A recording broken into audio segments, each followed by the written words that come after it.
ಶುಭೋದಯ, ನಮಸ್ಕಾರ, welcome to Yoyo Kannada. ಬನ್ನೀಗ ನೋಡೋಣ ಕರುನಾಡಿನ ಪ್ರಮುಖ 5 ಬ್ರೇಕಿಂಗ್ ನ್ಯೂಸ್ಗಳು.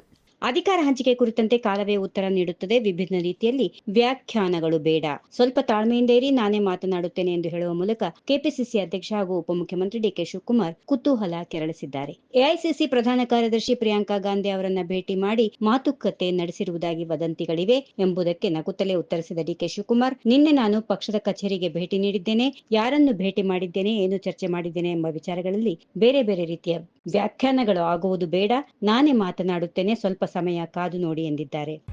ಕೆಎಂಎಫ್ ಅಧ್ಯಕ್ಷ ಗಾದಿಯ ಆಕಾಂಕ್ಷಿ ನಾನಲ್ಲ ಎಂದು ಮಾಜಿ ಸಂಸದ ಡಿಕೆ ಸುರೇಶ್ ಸ್ಪಷ್ಟಪಡಿಸಿದ್ದಾರೆ. ಈ ವಿಷಯದಲ್ಲಿ ಲಾಬಿ ಅಥವಾ ರಾಜಕೀಯ ಮಾಡುವುದಲ್ಲ, ರಾಜ್ಯದ ಹಿತ ಕಾಪಾಡುವುದು ಮುಖ್ಯ ಎಂದರು. ತಮಗೆ ಈಗಿರುವ ಜವಾಬ್ದಾರಿ ನಿಭಾಯಿಸುವುದೇ ಕಷ್ಟ, ಒಬ್ಬೊಬ್ಬರಿಗೆ ಒಂದು ಅಧಿಕಾರ ಬೇಕು. ಕೆಎಂಎಫ್ನ ಬ್ರ್ಯಾಂಡ್ ನಂದಿನಿ ಉತ್ಪನ್ನವನ್ನ ರಾಷ್ಟ್ರಮಟ್ಟಕ್ಕೆ ಕೊಂಡೊಯ್ಯಬೇಕಾದ ದೊಡ್ಡ ಜವಾಬ್ದಾರಿ ಇದೆ.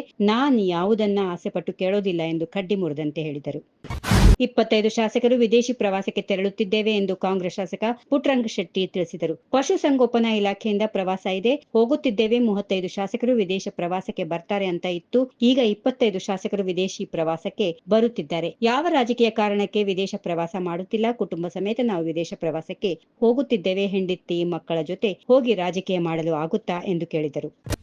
ನಾಯಕತ್ವ ಬದಲಾವಣೆ ವಿಚಾರದಲ್ಲಿ ಗೊಂದಲ ಆಗೇ ಆಗುತ್ತೆ. ಗೊಂದಲ ಬಗೆಹರಿಯದಿದ್ದರೆ ಕಾರ್ಯಕರ್ತರಿಗೆ ಸಮಸ್ಯೆ ಆಗುತ್ತದೆ ಎಂದು ಲೋಕೋಪಯೋಗಿ ಇಲಾಖೆ ಸಚಿವ ಸತೀಶ್ ಜಾರಕಿಹೊಳಿ ತಿಳಿಸಿದರು. ನಾನು ಪದೇ ಪದೇ ಹೇಳಿದ್ರೆ ಪ್ರಯೋಜನ ಇಲ್ಲ, ಈ ವಿಚಾರವಾಗಿ ಹೇಳಬೇಕಾದವರು ಹೇಳಿದ್ರೆ ಪ್ರಯೋಜನವಾಗುತ್ತದೆ. ಸಿಎಂ ಸಿದ್ದರಾಮಯ್ಯಗೆ ಹೇಳಿ ಡಿಕೆ ಶಿವಕುಮಾರ್ ದೆಹಲಿಗೆ ಹೋಗಿದ್ದಾರೆ, ಸಿಎಂ ಅನುಮತಿ ಪಡೆದು ಹೋಗಿದ್ದಾರೆ, ಬಂದಾಗ ಭೇಟಿ ಮಾಡುತ್ತಾರೆ ಎಂದರು.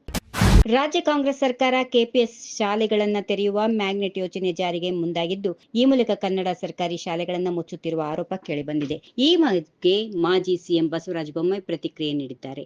ಸರ್ಕಾರ ನಡೆಯನ್ನ ಅವರು ಖಂಡಿಸಿದ್ದಾರೆ. ರಾಜ್ಯದ ಕಾಂಗ್ರೆಸ್ ಸರ್ಕಾರ ಈಗಾಗಲೇ 638 ಕನ್ನಡ ಶಾಲೆಗಳನ್ನು ಮುಚ್ಚಿದೆ. ಇದು ಕನ್ನಡ ಮತ್ತು ಕನ್ನಡ ಶಾಲೆಗಳ ವಿರೋಧಿಯಾಗಿದ್ದು, ಸರ್ಕಾರದ ನಡೆ ಖಂಡನೀಯವಾದುದು ಎಂದು ಕಿಡಿಕಾರಿದರು.